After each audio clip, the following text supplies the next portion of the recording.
Nous entendons les Écritures en 2 Timothée 2, les versets 8 à 13. Souviens-toi de Jésus-Christ, descendant de David, et ressuscité d'entre les morts, comme l'enseigne la bonne nouvelle que j'annonce. C'est pour cette bonne nouvelle que je souffre et que je suis même enchaîné comme un malfaiteur.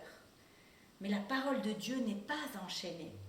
C'est pourquoi je supporte tout pour le bien de ceux que Dieu a choisis, afin qu'eux aussi obtiennent le salut qui vient de Jésus-Christ, ainsi que la gloire éternelle. Les paroles que voici sont certaines. Si nous sommes morts avec lui, nous vivrons aussi avec lui. Si nous restons fermes, nous régnerons aussi avec lui. Si nous le rejetons, lui aussi nous rejettera. Si nous sommes infidèles, il demeure fidèle, car il ne peut pas se mettre en contradiction avec lui-même. Souviens-toi. Cette injonction se retrouve une 50aine de fois dans la Bible hébraïque et grecque. Dans le Premier Testament, cette formule est essentiellement utilisée par nos matriarches et nos patriarches, nos aînés dans la foi, pour s'adresser à Dieu. C'est une formule d'une grande intimité qui permet à celui ou celle qui l'utilise de rappeler le lien indéfectible entre Dieu et son peuple. La majorité des phrases contenant ce « souviens-toi » peut être résumée ainsi. Souviens-toi de ce que tu as dit ou fait ou promis à mon aïeul. Et à l'avenir, souviens-toi de moi aussi. S'adresser ainsi à Dieu, c'est avoir profondément confiance en la mémoire de Dieu pour sa création.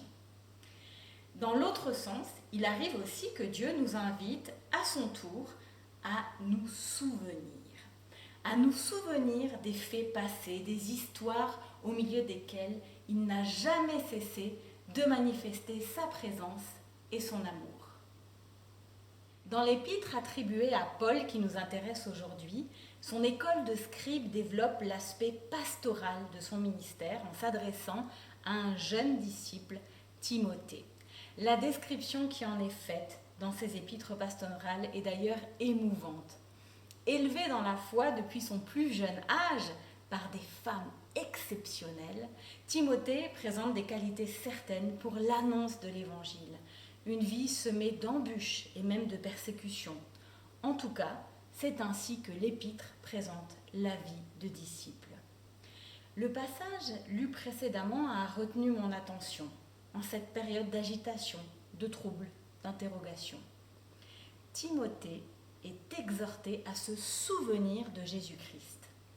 En reprenant cette vieille injonction, cette ancienne façon de parler, classique pour la culture d'alors, les rédacteurs de l'épître inscrivent cette lettre dans l'histoire du salut et de la révélation, mais aussi de la mémoire collective.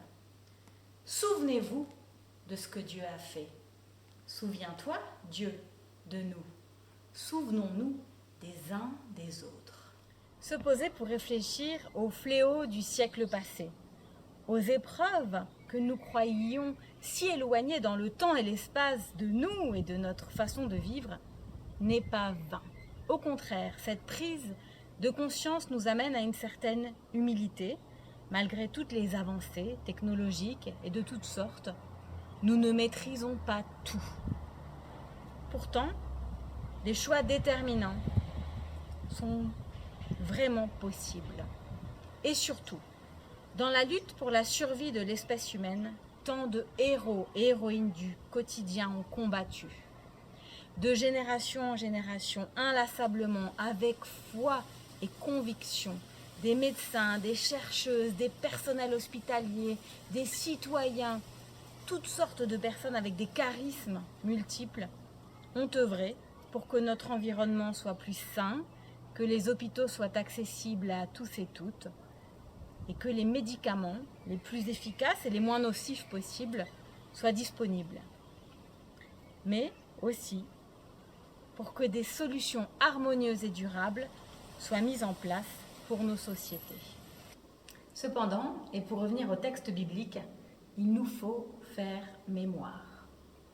Faire mémoire du travail effectué avant notre venue au monde pour que nous bénéficions de ces infrastructures et de ces avancées. Faire mémoire du travail, parfois dangereux, de celles et ceux qui sont au contact quotidien avec les germes, la maladie et la mort.